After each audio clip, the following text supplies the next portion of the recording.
muwaadiniin ajaanib ah ayaa goordhow lagu toogtay gudaha degmada Guriceel ee gobolka Galgaduud iyadoo xogo kala duwan ay ka soo baxayaan soo dhawaada saaxiibayaal halkan waa galsan aniga waxaan ahay Cumar Guux hadii uu muuqaalka idin soo gaaro si shargaro saaxiibadana la sii wadaaga qaybta hoose ee faalaan aragtidina nagu wadaaga markale soo dhawaada saaxiibayaal wararka ka imaanaya gudaha degmada Guriceel ee gobolka Galgaduud ayaa ku soo waramaya in halkaas daqiiqada ka hor lagu toogtay mid kamid ah muwaadiniin ajaanib ah oo ku sugnaa halkaas halka mid kalena la sheegay in dhaawac culus loo geystay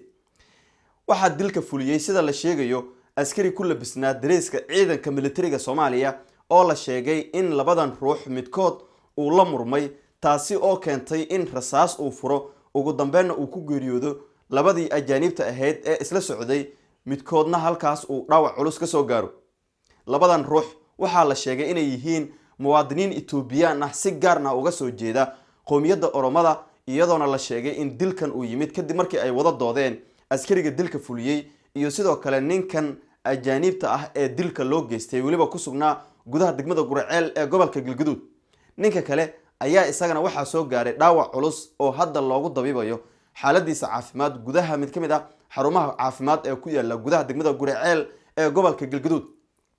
ninka toogashada loo geystay ee waliba la dilay ee Itoobiyaanka ahaa waxa la tilmaamay in muddo ah inuu kamid ahaa dadka deegaanka sidoo kalena halkaas uu ka shaqeysan jiray biraha daxaleystay ee waliba kol hore ahaa oo waliba duqoobay uu halkaas ka ururin jiray kadibna uu u qaadi jiray wadankiisa waa sida aynu ka soo xignay dad goobjoogayaal ah oo ku sugnaa gudaha degmada Guriceel si gaar ahna meesha uu dilka ka dhacay waxaana ay sheegeen in uu kamid ahaa dadka inta badan ku sugnaa gudaha degmadaasi Guriceel waa horena soo galay iyadoona dadka qaar ay sheegayaan in ninkan mardhow uu degmada ku soo biiray sidoo kalena kamid ah dadka ka shaqeysta halkaasi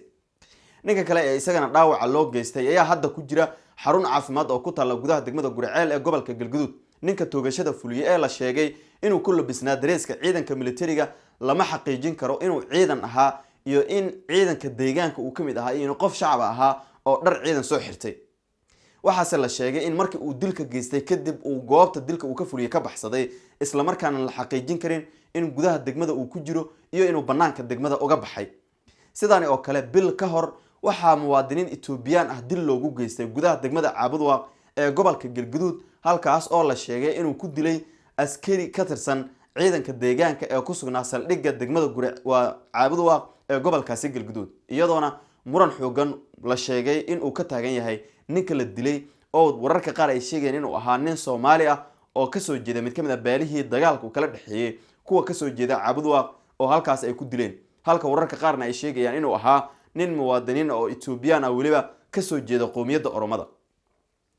Galgaduud bishii la soo dhaafay waxa ay ka nasatay dagaal beeleedadii isdaba joogga ahaa ee qasaaraha dhalinayay haddase waxa muuqata in dagaaladii ay u soo wareegeen gudaha deegaanada kale ama degmooyinka kale ee amniga ahaa waxaana la tooganayaa muwaadiniinta Itoobiyaanka ah iyadoona in badan oo kamid ah dilalka noocaasi oo kala ah loogu yaqiinay magaalada Muqdisho oo iyadana maalmihii la soo dhaafay si weyn ciidamada ammaanka markii ay ugu howlgaleen kadib ka nasatay haddase waxa muuqata in dagaal beeleedadii halkaas ka dhici jiray ay istaageen oo xilligan la galay waan halka magaalooyinkii kale ee nabdoona muwaadiniintii ku sugnaa ee Itoobiyaanka ah iyo kuwa kale ahaba ay la kulmayaan toogashooyin iyo dhaawacyo ay fulinayaan mugeysanayaan dadka Soomaaliyeed kuwooda ciidanka ah iyo kuwooda shacabka intaba wixii ku soo kordha saaxiibayaal